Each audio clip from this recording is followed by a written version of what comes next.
on va parler un petit peu de l'Afrique. J'ai eu des éminents responsables, Moumountounde, qui accompagne Fernando Bacholo, docteur Fernando Bacholo, Quadro, et qui a sorti cet ouvrage, L'Afrique noire, berceau de la médecine et de la chirurgie. Alors quand on lit ça, on se dit, bon, est-ce qu'il n'y a pas un point d'interrogation? Non, il n'y a pas de point d'interrogation. J'ai lu le bouquin, et effectivement, près de 5000 ans avant l'ère chrétienne, donc ça fait aujourd'hui près de 6000 ans, 7000 ans même, les Africains, les Égyptiens avaient déjà tout inventé en matière de médecine. Explication avec docteur Loubacholo. Eh bien, en effet, ça a été extraordinaire de découvrir que nos ancêtres africains étaient à l'origine de toute la médecine, de toute la chirurgie, de toute la pharmaceutique, et en tout cas, même des systèmes de santé, et c'est assez extraordinaire. En tout cas, dans l'ouvrage, c'est surtout la médecine, la chirurgie, l'art dentaire et la pharmacie. Alors, j'ai vu dans l'ouvrage que, on va peut-être répondre là-dessus, j'ai vu dans l'ouvrage qu'à plusieurs reprises, on se base sur des papyrus qui ont été retrouvés, papyrus de Berlin, entre autres, etc.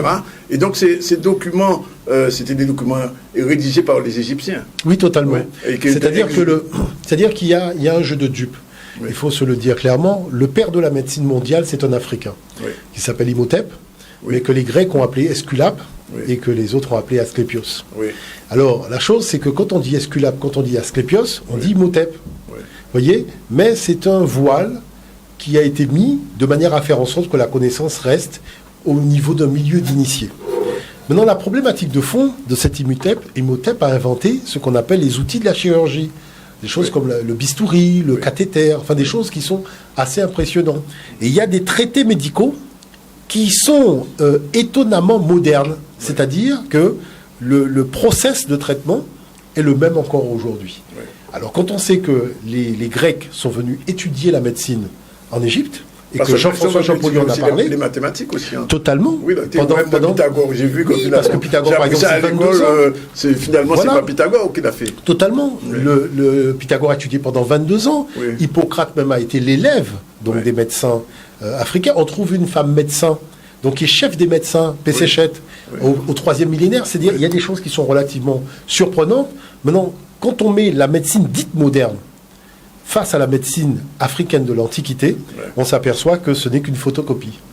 Et la chose, c'est qu'il fallait un spécialiste, c'est-à-dire quelqu'un, puisque c'est vrai qu'il est de la Martinique, j'ai monté l'Institut Péranque, donc en Martinique, avec un groupe de confrères, pour faire sortir cette documentation et la mettre à la disposition de spécialistes dans divers domaines.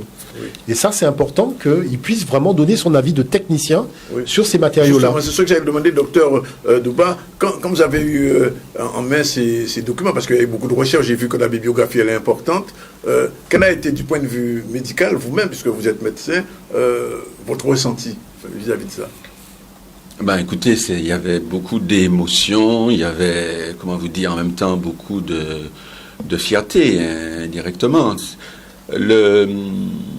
On va dire le scoop, parce qu'on trouvait des éléments éparses. Quand on cherchait, on pouvait trouver, comme ça, sur Internet, que l'anatomie, il y avait quelques parcelles de connaissances, par-ci par-là, aussi en cardiologie, aussi. Mais en fait, si vous voulez, je crois que c'est d'avoir compris que même le stéthoscope avait été inventé en Afrique, et que tout l'art médical, mais structuré comme on le connaît, comme il nous est enseigné à nous, l'ensemble des médecins, avec la clinique, la thérapeutique, l'anatomie, la physiologie, la biologie, etc. Donc c'est tout ça. C'était passionnant de découvrir à mesure que nos ancêtres avaient fait. Alors, il y a une question que je me suis posée quand même et que je me pose toujours, même quand j'entends Oumoutounde parler. Comment se fait-il que tout cela a été perdu des Africains? Pourquoi et comment? Qu'est-ce qui s'est passé? À quel moment il y a eu ce gouffre où finalement les Occidentaux récupèrent tout? Puisque visiblement il y a beaucoup d'imposture dans ça, de la part des médecins français, allemands, etc., qui s'approprient un certain nombre de thérapies. qui existait déjà. À quel moment il y a eu ce blackout, si je peux parler comme ça? C'est-à-dire que, pour pouvoir simplifier, Oui. vous savez, le processus de prédation, colonisation s'accompagne du fait de faire main basse sur les outils de connaissance et de savoir. Oui. Et vous voyez que jusqu'à aujourd'hui, c'est toujours les intellectuels, ceux qui transmettent les connaissances, qui transmettent le savoir, qui sont attaqués par la structure qui vient de l'extérieur. Oui. Et qu'est-ce que cette structure cherche à faire? Imposer un niveau nivelé de connaissances, mais issu de son paradigme de colonisateur, qui fait que ça va créer un sentiment de dépréciation, d'atrophie culturelle, d'atrophie mentale, d'atrophie en termes de perspective, et on va voir que finalement les gens vont être vidés de leur substance. Maintenant, le problème de fond, c'est que ces matériaux-là existent, mais les humanités classiques africaines ne sont pas enseignées. Pourquoi j'ai monté ces deux instituts en Guadeloupe et en Martinique? Pour enseigner les humanités classiques africaines, c'est-à-dire permettre aux gens de voir cette documentation qui n'est pas montrée. Vous avez des documentaires, on vous dit qu'un tel a fait, mais on ne vous dit pas que ce un tel a dit avoir travaillé sur des matériaux émanant de l'Afrique noire pharaonique. Oui. Quand les Arabes sont arrivés au 8e siècle dans la péninsule ibérique avec des traductions de documents, il y avait les sources pharaoniques. Oui. Mais quand ils ont traduit en latin, les sources pharaoniques ont disparu des matériaux, voyez, qui ont été finalement diffusés en Europe. Tout ça pourquoi? Pour que l'Europe puisse s'approprier un savoir qui n'est pas issu de son génie et jouer à celui qui a inventé. En Nouvelle-Calédonie, on va dire au Kanak, on a inventé ci, on a inventé ça, alors que ce sont les ancêtres même des Kanaks qui ont inventé tout ça. Maintenant, la chose, c'est comment faire pour arriver à sortir de cet univers du mensonge et de la demi-vérité, voire de la fausseté. Eh bien, il faut simplement que des spécialistes viennent et disent, voilà, moi c'est un domaine que je connais et c'est intéressant pour moi d'analyser ce document-là avec la vision moderne que nous avons. Et ça, c'est important. Alors, moi, je voulais, si vous permettez, faire un petit clin d'œil. Au sein de l'école dioppienne, nous avons un chirurgien spécialiste qui est le docteur Guy Allovor, qui nous avait déjà présenté la dimension étonnamment moderne des procédés de chirurgie. Mais la chose, c'est que ce qui avait échappé, c'est les matériaux en hiéroglyphes. Oui. Et ce qu'apporte le docteur Quadro, ce sont ces matériaux-là directement en égyptien ancien. Oui. Donc là, ça ouvre la porte aussi bien au niveau de la médecine qu'au niveau de la chirurgie, au niveau aussi d'une chose qui n'avait jamais été traitée jusqu'à présent, la médecine quantique. Oui. Vous voyez, parce que quand on prend une plante, on appelle ça truc animiste, c'est Bitamoun café associé, est-ce que vous voyez l'affaire? Alors qu'il y a une dimension de la médecine qui s'appelle la médecine quantique, et je dirais que ce qu'il a produit comme connaissance dans ce domaine-là, personnellement, il m'a impressionné. Parce qu'il est arrivé à rentrer dans ce secret, c'est-à-dire à pénétrer ce secret pour expliquer quelle était la démarche de fond, une démarche scientifique dans cette dimension quantique de la médecine. Et ça, c'est important. Alors, je reviens à ces papyrus. Comment on les trouve? Alors, comment ça se passe? Parce que, bon, vous en citez beaucoup. Alors, si je comprends bien, les Égyptiens, déjà, sur ces papyrus, mettaient, entre guillemets, le mode d'emploi, pratiquement. Hein. C'est ça. C'est-à-dire qu'il y avait jusque-là beaucoup de sources. La posologie aussi, d'ailleurs. De sources qui attestaient. Oui. Voilà, papyrus d'Ebers, papyrus de Hirsch, de Londres, de Berlin, etc. Oui. Et qui sont dans les musées, qui sont dans les musées européens, oui. Et qui concentraient donc les savoirs des Égyptiens. Donc c'est à partir des fois de publications, enfin comme vous voyez, hein, c'est-à-dire que il y avait déjà des parutions pour dire que tel ou tel aspect avait été trouvé en Égypte. Mais là, ce que nous apportons, c'est que c'est l'ensemble de la médecine, l'ensemble du corpus de la médecine, l'ensemble du corpus de la chirurgie, l'ensemble de l'approche, les méridiens, les chakras, comment la médecine quantique, qui est actuellement où les leaders sont plutôt là, en Russie et en Chine, comment la médecine quantique était déjà pratiquée en Afrique et donc en Égypte. Parce que j'ai vu même, ça m'a paru surprenant, qu'il existait déjà des infirmières. Ah oui, absolument. Mais tous les corps de métier. Oui, tous les corps de métier étaient représentés. Même la pharmacie. La pharmacie aussi. Il y avait le symbole des serpents. Les dentistes. Il y avait l'organigramme. D'ailleurs, pharmacie est un mot égyptien ancien. Absolument. Pharmacie, c'est qui procure la santé. C'est ce que ça veut dire. Et encore, la bibliothèque d'Alexandrie a perdu une partie de ses secrets, d'après ce qu'on sait déjà. Et il y a beaucoup de choses qui ont échappé encore. Il y a beaucoup de choses qui ont échappé, mais il y a beaucoup de choses qui n'ont pas été dites. Oui. Parce qu'on voit dans des salles de vente des papyrus qui sont vendus par des collectionneurs privés sans avoir été répertoriés, et qui font venir à ce moment-là des égyptologues pour expertiser le document. Oui. Donc on voit qu'en fait tout n'a pas été perdu, il y a beaucoup de documents qui sont encore dans des musées privés. C'est pour ça que le professeur Obegga me disait, peu importe la ville dans laquelle tu vas, il y a toujours un musée d'égyptologie, vas-y. Même si c'est une toute petite ville, vas-y, tu vas découvrir un document qui n'existe que là. Et ça, c'est important de le souligner. Maintenant, c'est vrai que l'apport de l'ouvrage, c'est à la fois d'expliquer notre médecine traditionnelle ici en Guadeloupe. Parce que nous avons aussi des savoirs qui sont des savoirs endogènes. Mais l'intérêt de sa démarche, c'est de révéler la dimension scientifique de ces savoirs endogènes-là. Et d'arrêter, je dirais, d'opposer ce que nos ancêtres n'opposaient pas. C'est-à-dire une médecine scientifique avec une médecine traditionnelle dont les fondements, dont les fondements sont scientifiques. Parce que dans le remède rasier, il y a quoi? Il y a des molécules qu'on va retrouver, je dirais, dans le médicament sous une forme chimique. Bien sûr. Donc ça, c'est important de le souligner. Alors, ça, c'est une remarque qui tient à nous ici, parce que vous savez qu'on a un de nos chroniqueurs qui fait un cours d'égyptologie chaque semaine ici, Totalement. tous les lundis. Et donc, visiblement, ça devient urgent aujourd'hui d'apprendre l'égyptien ancien, pour comprendre progressivement... oui, c'est-à-dire que, d'ailleurs, la démarche, elle est étendue aujourd'hui, que ce soit dans l'Institut Perranque ou l'Institut Anijara en Guadeloupe ou en Martinique, ou la démarche qu'il a. C'est-à-dire, aujourd'hui, c'est important de pouvoir le faire. Mais nous, ce qui est évident aujourd'hui, c'est de permettre aux gens qui s'intéressent à la médecine de pouvoir le rencontrer physiquement. C'est pour ça qu'on fait une conférence vendredi, vendredi, donc ici à Castel-Lamentin, l'espace Le Couloir, donc à 19h. Et les gens pourront venir voir cette documentation que nous allons montrer, et tous les spécialistes de divers domaines pouvoir cerner l'origine africaine de ce domaine de spécialisation. J'espère que les médecins viendront, les médecins de la santé. C'est important. C'est-à-dire, c'est ce qu'on appelle la culture générale, d'une façon générale. Seront nombreux à cette conférence. Donc c'est vendredi à 19h, ce vendredi-là, à l'espace Le Couloir, à Castel-Lamentin.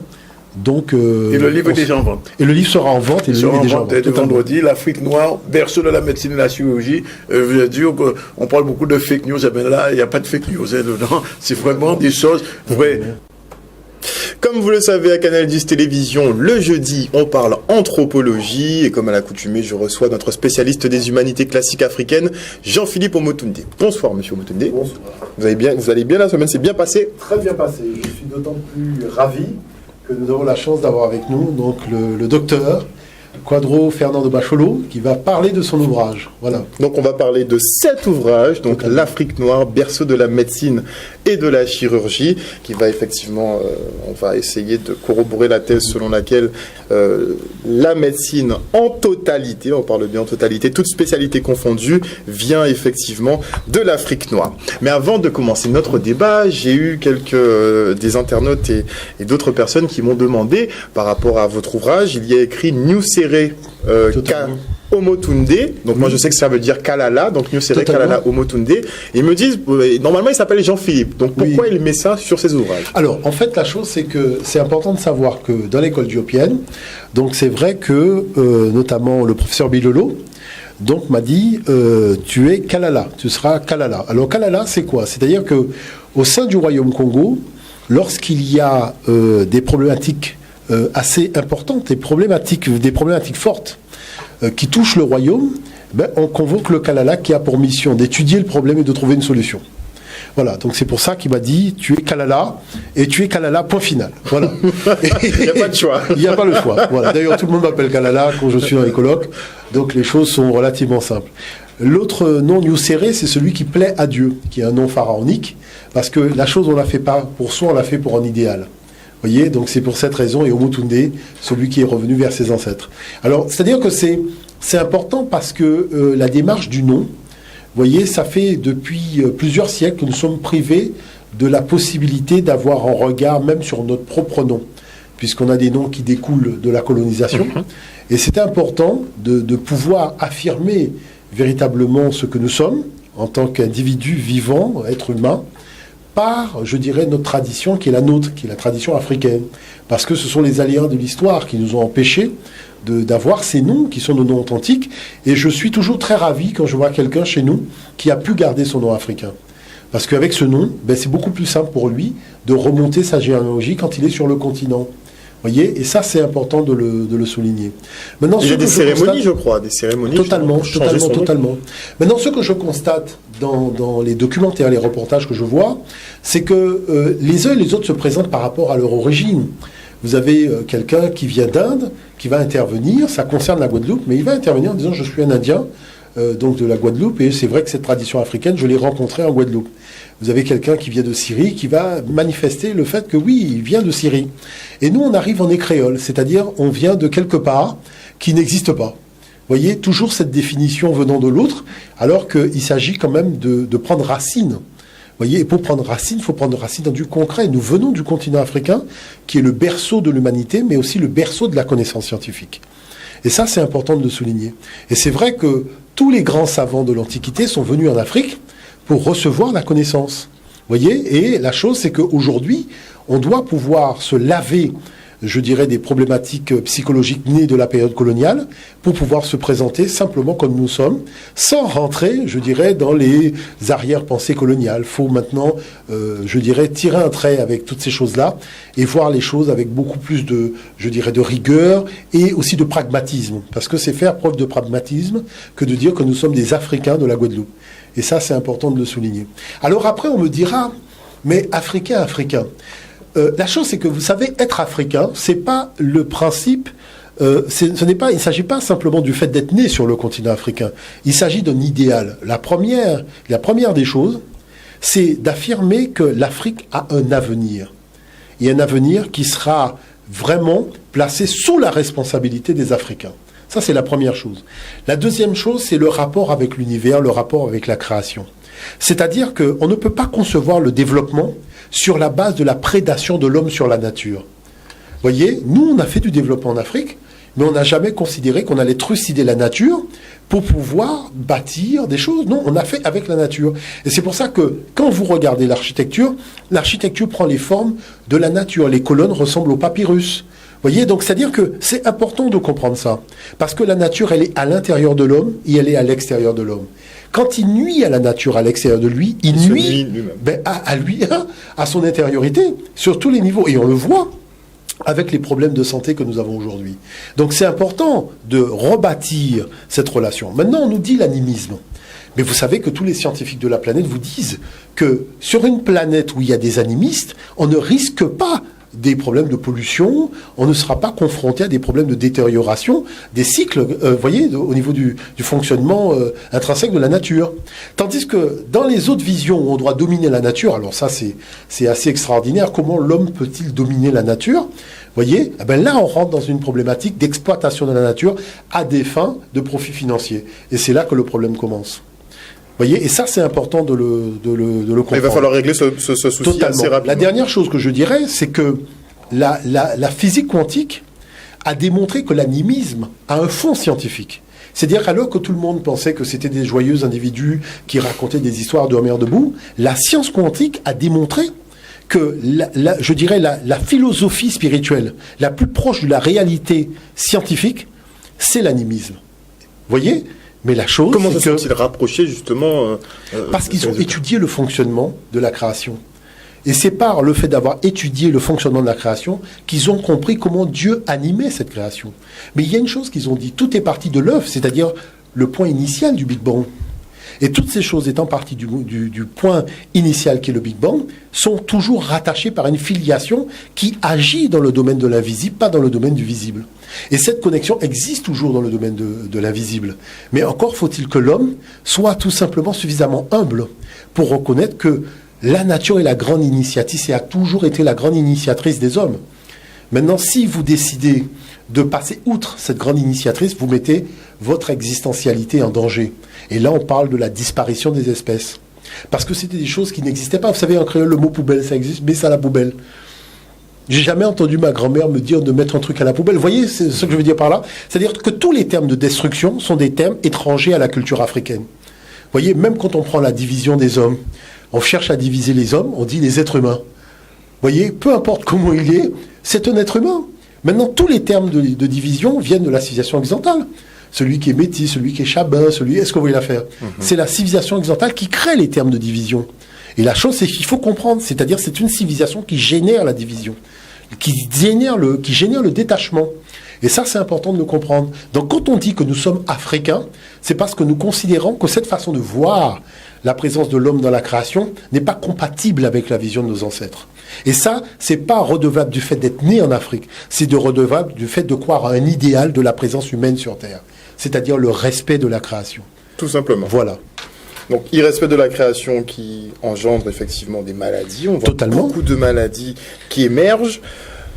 Nous parlerons de médecine ce soir et je vais me tourner justement vers vous. Pourquoi avez-vous planché sur cet ouvrage particulièrement? Pourquoi avoir été cherché aussi loin? Alors, c'est-à-dire que j'ai, d'une part, rejoint l'Institut Perrenc en Martinique, qui est l'équivalent d'ANIJA, initié par justement Kalala Omotunde.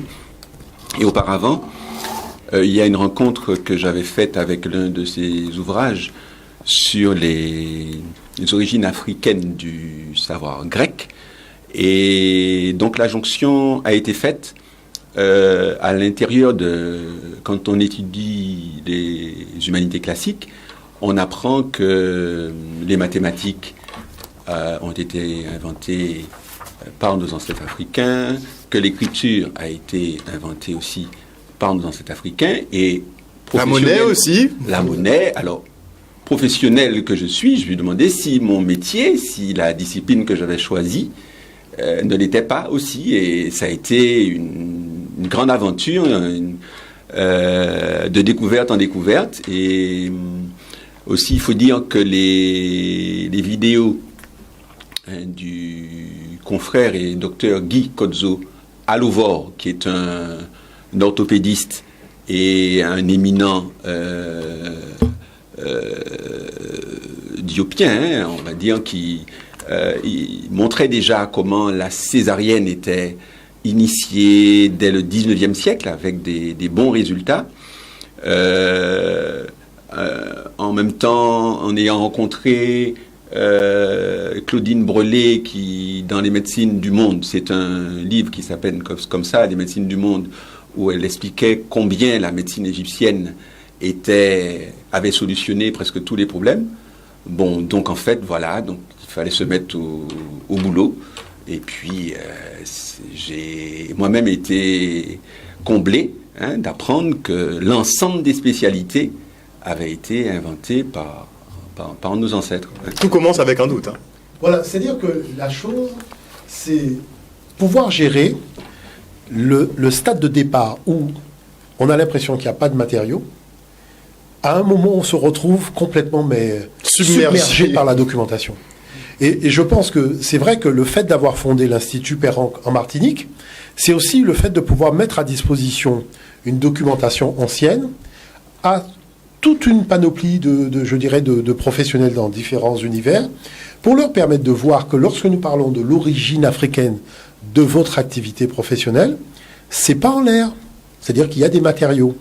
Maintenant, la chose qu'il faut quand même souligner, qui est quand même relativement importante, c'est que Quadro, par le fait qu'il soit médecin, il a une vision de technicien beaucoup plus poussée que celle que j'ai. Puisque moi, ce qui est important pour moi, c'est la diffusion du savoir africain à l'extérieur des frontières de l'Afrique. Mais là où il a été particulièrement pertinent, c'est lorsque, vous savez, dès qu'on parle de la médecine en Afrique ou de la médecine en Égypte, les Occidentaux ont l'habitude d'utiliser un terme qui est le terme magie. Et je dirais ce qu'il y a d'extrêmement fort dans l'analyse qu'il a faite, c'est d'avoir démontré qu'il ne s'agit pas de magie. Il s'agit d'un univers particulier qui est la médecine quantique, qui est un univers extrêmement moderne aujourd'hui, très utilisé dans le sport, vous voyez.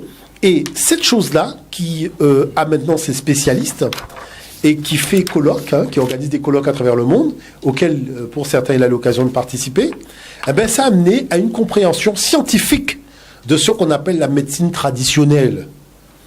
Quand on dit que, par exemple, hier, je lui disais que j'avais mal au genou, il me dit, voilà, la crème de bois d'Inde avec du girofle, voilà, de la cannelle, mais tu tournes dans le sens de l'aiguille d'une montre. C'est le sens de l'aiguille d'une montre que j'ai apprécié. Voyez, parce que je dis, c'est ça qui fait que nous sommes africains. C'est-à-dire que quelqu'un va mettre la pommade, mais l'Africain va te dire, il faut tourner dans le sens de l'aiguille d'une montre. Et c'est là où il a été, mais franchement, je suis resté sans voix.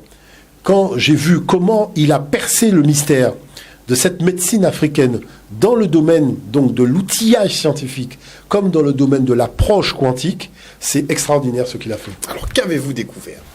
Dites-nous tout. Ben, écoutez,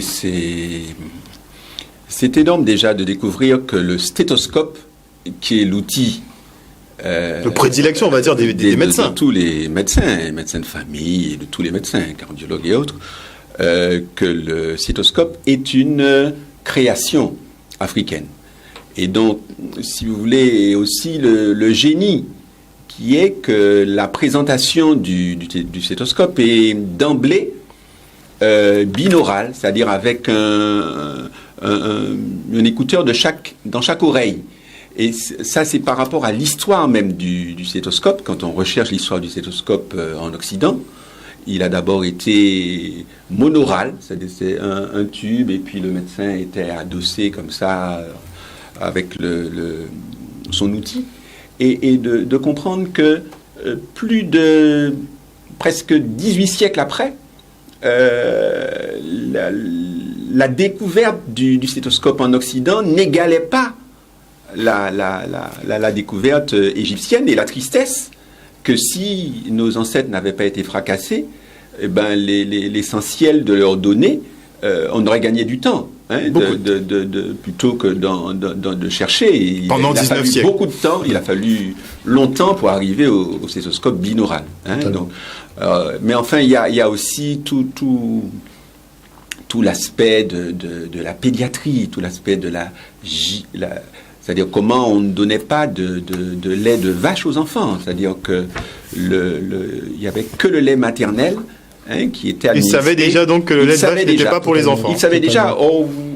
Justement, c'est qu'en faisant ce travail, je suis tombé sur des études suédoises de la recherche scientifique qui montrent que justement que le lait de vache ne convient pas normalement aux humains, en raison notamment des facteurs de croissance. Et donc vous avez des informations extraordinaires que ce travail d'investigation dans l'histoire, qui a débouché sur des aspects pratiques actuels et modernes, que l'on réduit les cancers quasiment en arrêtant l'alimentation à base de lait de vache. Oui, mais d'un côté, on sait ce qui est bon, finalement, puisque nos ancêtres le savent depuis des millénaires, visiblement, mais il y a une volonté manifeste, encore une fois, d'occulter. C'est-à-dire que les laboratoires sont cotés en bourse, donc la maladie devient un enjeu financier. N'est-ce pas? C'est pour ça qu'on parle de l'assurance maladie. On s'est compris. Je disais que justement, vous avez par exemple cette chercheuse qui est le professeur Svanborg, Katharina Svanborg, qui vient donner raison à nos ancêtres. Et donc il y a toutes ces choses, la pilule qui existait, le préservatif qui existait, la neurochirurgie. Attendez. Oui. Des opérations du crâne, enfin percer le crâne, ouvrir le crâne. Voilà, il y avait des trépanations, elles sont avérées, mais c'est dès lors... Quand on voit toute la technologie dont on a besoin à l'heure d'aujourd'hui, ça stérile et consorts, on a du mal en fait à se projeter et se dire 2000 ans auparavant, ils faisaient déjà ça. Les preuves sont dans l'ouvrage, avec une iconographie et donc avec des références.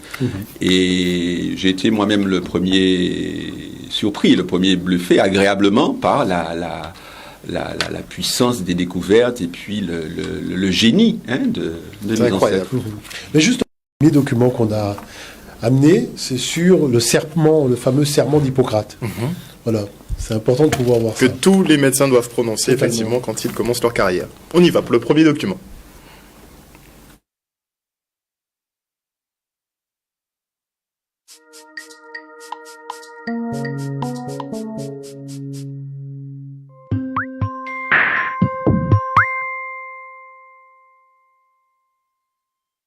Bonjour, je m'appelle Marie et je voudrais savoir pourquoi les médecins prêtent-ils serment ?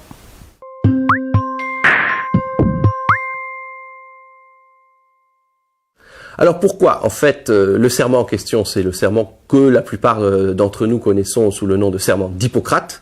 Donc c'est bien de ce serment dont il s'agit, qui est attribué à un médecin de l'Antiquité grecque. C'est un texte qui remonte au 5e ou 4e siècle avant Jésus-Christ et qui semble être un texte authentique et qui a une très longue histoire puisque c'est ce texte qui, depuis cette époque d'Hippocrate, a été prêté comme serment par les médecins au moment de leur entrée dans la profession jusqu'à aujourd'hui. Alors aujourd'hui, le texte en lui-même est différent dans dans la forme et dans les termes, hein, le texte tel que nous le prêtons en France et dans d'autres pays. En revanche, c'est le même dans l'esprit. Alors maintenant que nous savons de quel serment il s'agit, la question des enjeux. Alors les enjeux sont doubles. Alors il y a un premier enjeu qui est un enjeu symbolique et qui ne rend pas ce serment particulièrement original ni même spécifique à la profession médicale. On sait qu'un certain nombre de communautés, de groupements, de confréries demandent aux nouveaux membres qui rejoignent leur sein de prêter un serment. Donc le serment d'Hippocrate a aussi présente cette dimension. En revanche, ce qui fait vraiment l'originalité, la spécificité de ce serment pour les médecins, c'est qu'il définit la déontologie de la profession. Alors, cette déontologie, elle est définie en deux temps, dans le texte des origines, et on retrouve aussi ces deux aspects dans les versions contemporaines. D'une part, le respect absolu du malade, c'est-à-dire l'obligation de ne pas lui nuire, de ne pas nuire à son intégrité physique et aujourd'hui à son intégrité mentale. Ce qui fait par exemple que dans le texte des origines, l'euthanasie comme l'avortement sont des pratiques interdites, ce qui n'est plus le cas aujourd'hui, en tout cas dans les termes tels que le texte existe. Et puis l'autre dimension de ce serment, c'est la protection et le respect de l'intimité du malade, de sa famille, avec la question toujours actuelle du secret médical. Alors de ce point de vue, en fait, on comprend très bien que ce texte est très important parce qu'il vise à légitimer une profession aux yeux de la société, une profession qui jouit d'un pouvoir extraordinaire, alors à la fois le pouvoir de vie et de mort, et aussi le pouvoir de savoir des choses sur les choses qui relèvent de l'intimité des gens, et que donc, de ce point de vue-là, c'est un texte qui décrit vraiment une déontologie de manière à rendre la profession acceptable aux yeux de la société.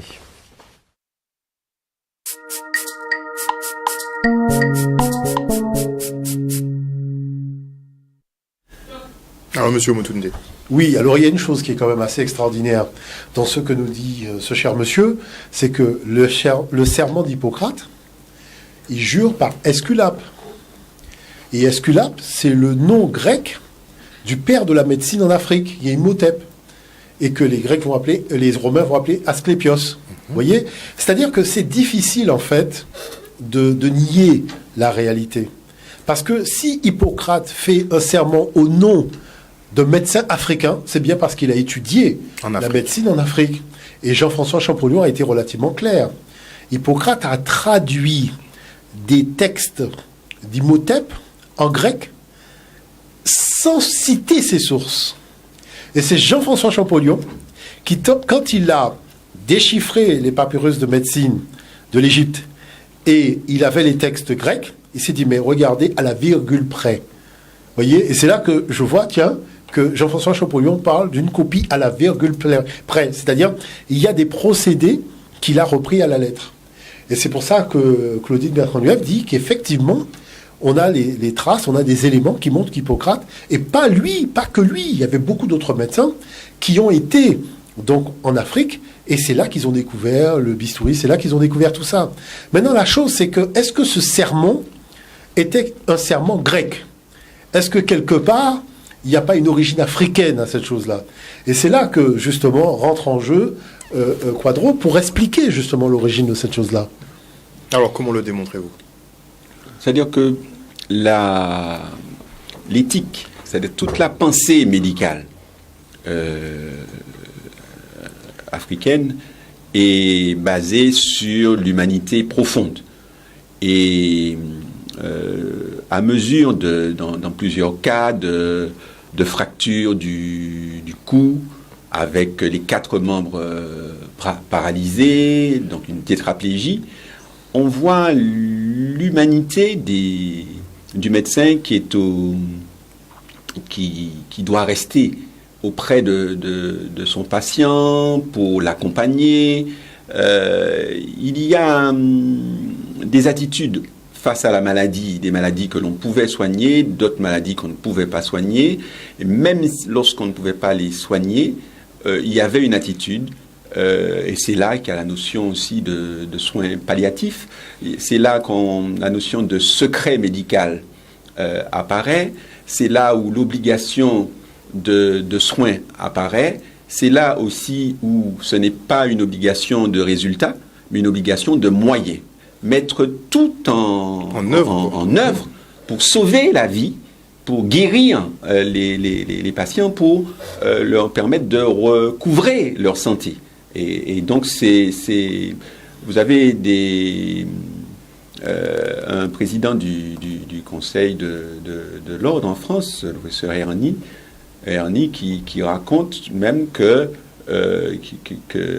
Imhotep, que ce serment qui avait cours en Afrique était bien plus élevé que l'éthique que proposait Hippocrate.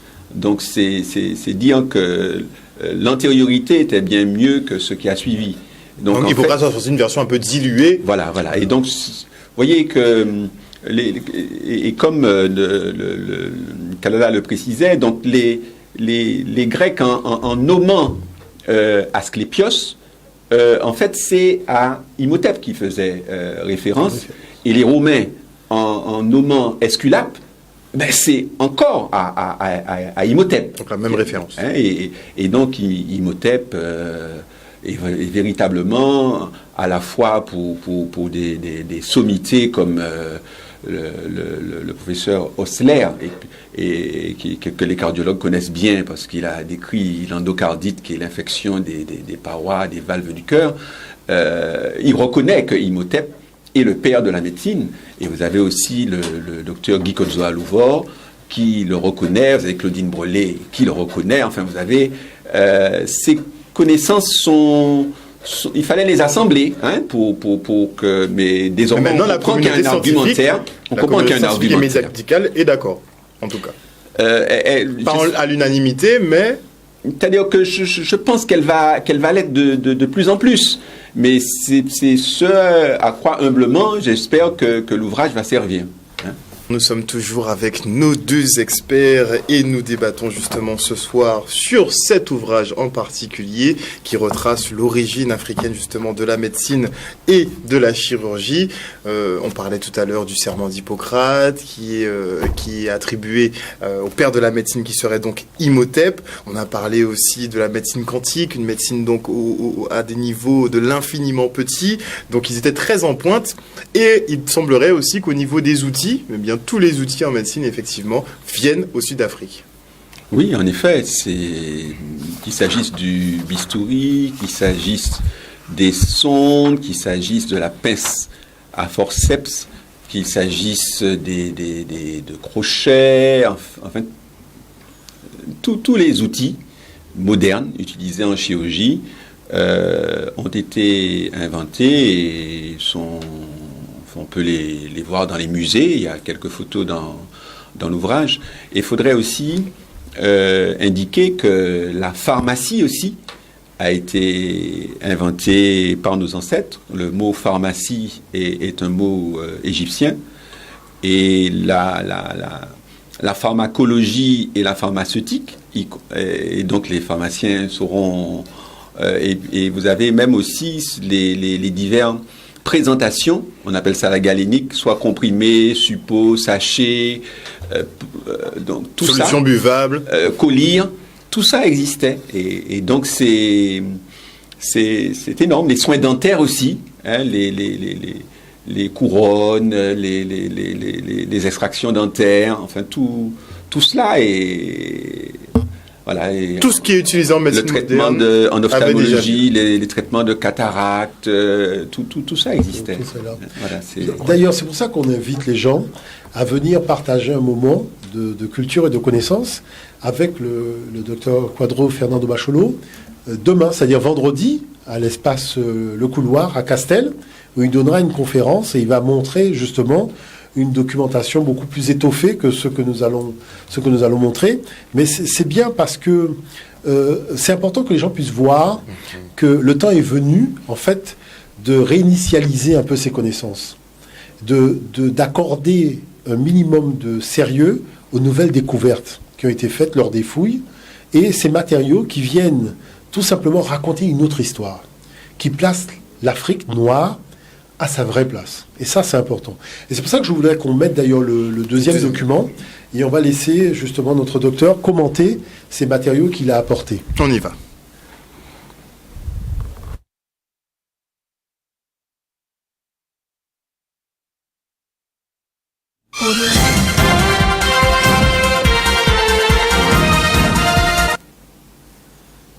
On est de retour. Voilà. Donc la présentation de l'ouvrage. Là, c'est l'ouvrage, effectivement. Oui, là, c'est l'ouvrage. On peut regarder la photo suivante. Voilà, et là, c'est le document de la conférence. Donc, pour rappeler que c'est à l'espace Le Couloir et que après, il y aura un dîner sur place. Donc, tout simplement, c'est un grand moment de partage. Oui, alors là, vous avez le papyrus d'Ebers. Alors, le papyrus, en fait, c'est surtout que la médecine était écrite avec les traités voilà. De cardiologie, traités de chirurgie, traités de gynécologie. Et donc, c'était sur les papyrus. Et donc là, vous avez la photo d'Imhotep à gauche. Voilà la statue. Et puis la statue. Et puis là, vous avez comment Imhotep a été décliné, on va dire, suivant la culture. Hein. Donc, Imhotep, qui a d'ailleurs été divinisé, on peut retourner en arrière, Imhotep qui a été divinisé, alors ça fait rien, Imhotep qui a été divinisé à Memphis, finalement, bon, c'est Asclépios pour les Grecs et Esculape, pour les Romains. Pour les Romains, voilà. Et il y a la terminologie au niveau du lexique pharaonique, au niveau des noms, voilà, le médecin. Absolument, le médecin c'est un sous-nom, voilà, et vous voyez la lance, enfin en tout cas c'est le médou, hein, le hiéroglyphe. Vous avez pour le chef des médecins, vous avez le chirurgien, vous avez le prêtre guérisseur aussi. On voit qu'il y avait des inspecteurs de médecins, le prêtre purificateur. Totalement. Voilà, c'était extrêmement structuré. Même un doyen. Oui, il y avait le doyen des médecins. Le doyen de la faculté de médecine, de l'Égypte pharaonique. Voilà, et vous aviez une rigueur, une organisation très très poussée. Mais qui a inspiré l'organisation actuelle, hein, concrètement. Voilà, il y avait aussi un ordre des médecins où le premier président de l'ordre des médecins était une femme, hein, Pesséchette, et donc qui montre aussi la place de la femme dans... C'est déjà produit en France ? Je ne vois pas. Hein. D'accord. Juste une petite parenthèse. Et là, vous avez l'anatomie du crâne, donc avec toute la terminologie. Et là, vous avez l'intérieur d'un crâne. Donc, ils avaient déjà des appellations pour toutes les parties. Toutes les parties. C'est-à-dire que pourquoi, tous les étudiants en médecine ou tous ceux qui sont étudiants en santé savent que c'est l'anatomie du crâne qui est la plus difficile à apprendre. Or, voilà, elle était connue hein, par nos ancêtres. Et là, vous avez une coupe donc sagittale pour savoir tout ce qui est à l'intérieur d'un crâne. Là aussi, c'est compliqué. C'est la base de la neurochirurgie. Et tout ça était connu. Et vous voyez, tous les organes, hein, le cervelet, la protubérance, tout ça est nommé, mais en caractère hiéroglyphique, donc en Médou Netcher. Donc une écriture qui date aujourd'hui de plus de 6000 ans. C'était 4000 ans avant notre ère. Là aussi, l'abdomen n'avait pas de secret. Tous les organes étaient nommés avec les rapports entre eux. En fait, le sein, vous voyez comment l'anatomie du sein est extrêmement précise sur, et l'intérieur sur le muscle pectoral. Là, c'est le premier préservatif, alors qui pouvait soit être fait en lait, trempé dans de l'huile d'olive, ou alors être en intestin de mouton. Il y avait déjà le souci de se protéger des maladies vénériennes. Enfin, il y avait toute une organisation. Quand on dit à l'époque, effectivement, il n'y avait pas de régulation de la population, en fait, elle se régulait quand même. C'est incroyable. En tout cas, c'était pour se protéger des maladies. Pour se protéger des maladies, mais bon, après, au système européen, c'était plutôt pour réguler effectivement les populations. C'était là surtout parce qu'il n'y avait pas l'idée d'entraver la vie, il n'y avait pas de besoin particulier pour ça. D'accord. Incroyable. Et puis là, vous avez la première prothèse. Alors, on voit qu'une prothèse de pied, donc les orteils sont faits en bois. Donc là, c'est l'altération du temps. Et puis, vous aviez le dos de la prothèse. Est-ce qu'on peut revenir à la prothèse? Sur la prothèse, effectivement. Voilà. Donc le dessus de la prothèse est fait en cuir. Donc on comprend que cette prothèse était éminemment fonctionnelle, c'est-à-dire que celui qui était amputé du pied pouvait avoir une prothèse de pied et donc pouvoir marcher. Je ne sais pas si on se rend compte de la technicité déjà esthétique de la prothèse et de la fonctionnalité de la prothèse. C'est vraiment extraordinaire. Adapté vraiment, qui s'adapte au pied. C'est extraordinaire. Vous voyez, c'est impressionnant. Et ça date de quand, ça, à peu près? Toutes ces choses-là datent de plus de 4000 ans. D'accord. On n'a vraiment rien inventé, concrètement. De notre ère, en tout cas. On peut avoir les diapos suivantes. Il y a beaucoup d'autres prothèses, la prothèse à vis, enfin des choses extraordinaires. Là, c'est le bistouri. Voilà. Alors, vous avez les deux premiers bistouris, ils sont africains, et puis les suivants qui sont d'aujourd'hui. On voit qu'il y a guère eu d'évolution. Pourquoi? Est-ce qu'on peut expliquer ça? Pourquoi ils ont trouvé la forme parfaite. Donc c'est qu'il n'y a pas mieux, en fait. Mais c'est comme le stéthoscope. D'emblée, était binaural, et même les évolutions finalement aboutissent au stéthoscope qui est encore binaural. D'accord. Donc on peut imaginer qu'il y a eu des siècles de recherche en fait pour arriver à ces résultats. C'est pas des choses qui ont émané de l'Afrique comme ça du jour au lendemain. C'est-à-dire que le bistouri est déjà en métal. En plus, ce que nous voyons là, c'est du métal. Et le stéthoscope binaural, justement. Voilà. Et vous avez justement une photo là, à l'écran, on voit le stéthoscope. Donc, on voit les deux anses pour chaque oreille. Et puis, la membrane, à l'époque, était un peu grande. Mais quand on voit après les stéthoscopes en Europe, on comprend que c'était une grande avancée que d'avoir déjà un modèle au moins à l'époque. Et les bruits du cœur étaient connus et les premiers traités de cardiologie donc on comprend comment ils ont été écrits. Sans stéthoscope, c'eût été impossible. Mais on se demande, avec autant de preuves, comment effectivement dans la communauté médicale, on peut encore remettre en doute ce genre, pas de théorie. Il faut souhaiter que ce soit partagé. Nous souhaitons qu'à la conférence de demain, vendredi, que viennent de nombreux confrères, d'autres professionnels de santé, les infirmières, les sages-femmes, tous ceux qui, de près ou de loin, sont des professionnels de médecine, et même les autres, pour commencer de partager ces savoirs. Ce sont des savoirs qui étaient éparses. L'intérêt de l'ouvrage, c'est de les rassembler. Et c'est la surprise, c'est peut-être la somme de tous ces éléments qui sont là, rassemblés. Mais sinon, c'est à partager, c'est à davantage à faire savoir autour de nous. Et nous autres professionnels, en tout cas, j'espère que nous serons plus au clair sur les origines de nos savoirs. Ça, c'est important. C'est important aussi de voir, j'aimerais qu'il revienne là-dessus, c'est-à-dire que pouvoir discerner le sexe d'un enfant avant sa naissance, ça vient de l'Afrique noire pharaonique. Ils avaient des échographies? Des tests de grossesse. Alors, il y avait des mixtures, c'était des fois l'orge c'était basé sur le fait que sur l'hormone qui était contenue dans les urines de la femme enceinte. Et donc, c'était l'orge, c'était un garçon, c'était le seigle, c'était une fille. Et en fait, ça correspondait. Et donc, la réaction chimique en fonction... On pouvait déjà savoir.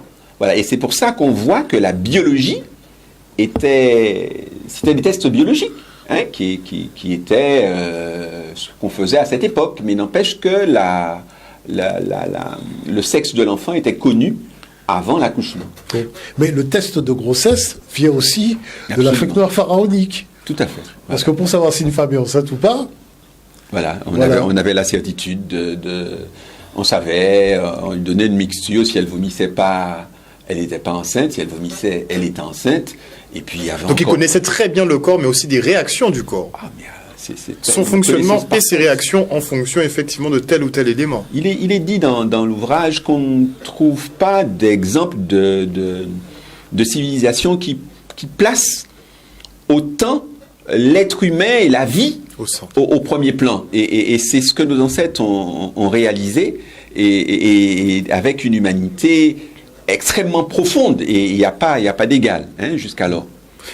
Maintenant, il y a une distinction qui apparaît, c'est cette médecine qui est très scientifique, va intégrer un domaine donc, qui est le domaine de l'invisible dans le fonctionnement de l'être humain, pour en faire un territoire d'expression d'une science qu'on appelle aujourd'hui la quantique. Et c'est important parce que ce qu'aujourd'hui beaucoup appellent la magie, c'est-à-dire comment l'énergie circule tout simplement dans le corps humain et comment des pathologies peuvent apparaître tout simplement par une rupture de cette circulation énergétique, eh ben, c'est là où il rentre justement dans l'explication technique de ça avec le vocabulaire de la science d'aujourd'hui pour permettre à tout un chacun de comprendre de quoi il est question quand on parle de médecine dans le contexte africain. Parce que moi j'ai l'impression en fait que les découvertes que l'on réalise en ce moment, ce serait en fait que le sommet de l'iceberg des connaissances qui étaient pratiquées en Égypte antique. Et est-ce qu'on ne sait pas, où on sait, ou on ne sait pas si... Non, c'est-à-dire par rapport à l'Égypte, on est très loin. Non, là, c'est pas la même planète. D'accord. Ah oui, c'est pas la même planète. C'est-à-dire on est...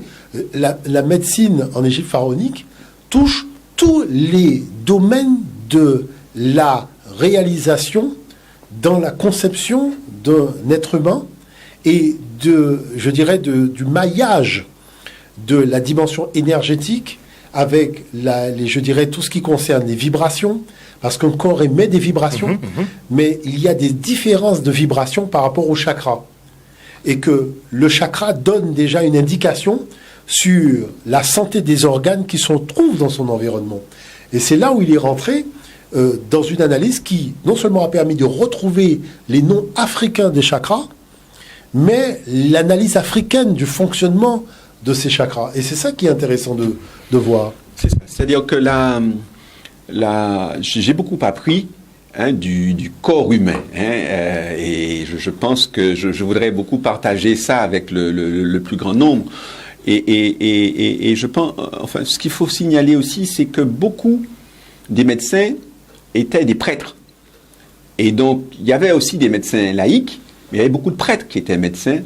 Et peut-être que cela permet de comprendre le haut niveau on va dire, d'investissement, des connexions que l'homme a avec l'ensemble des autres éléments de la Terre, comment l'homme a des connexions avec l'animal, comment il a des connexions avec les végétaux, comment il a des connexions avec les minéraux, comment la Terre est vivante, comment nous sommes en connexion avec la Terre, comment nous recevons les cycles lunaires, les cycles solaires, l'énergie à la fois cosmique et à la fois tellurique. Et donc, toute cette dimension, les méridiens, c'est une découverte africaine. Ça s'appelle les métous. Les chakras, c'était les aritus. Et donc, vous avez toute cette dimension, y compris la médecine vibratoire, les incantations, chanter des mantras, tout ça, c'est... Mais est-ce qu'on a des matériaux de ce type? Est-ce qu'il reste beaucoup de matériaux de ce type? En Asie, beaucoup. Oui. En Asie, mais je parle en Afrique.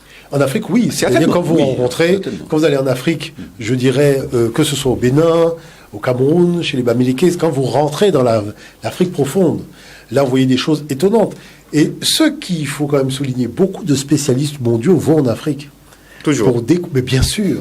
Parce que là, vous avez des choses... Vous savez que la Belgique, pourquoi ils vont au Gabon? Parce que le Gabon, c'est soigner quelqu'un qui est atteint d'une maladie mentale. Et le problème, c'est que les psychiatres disent, mais mince, ça fonctionne. Ça fonctionne, c'est-à-dire quelqu'un qui est en Belgique, qui est déjà devenu complètement fou, les médecins l'envoient au Gabon et le gars revient sain. Mais vous voyez, c'est des choses que tout le monde sait dans on a régressé dans le concrètement. On a régressé. La médecine, c'est vautré dans le business.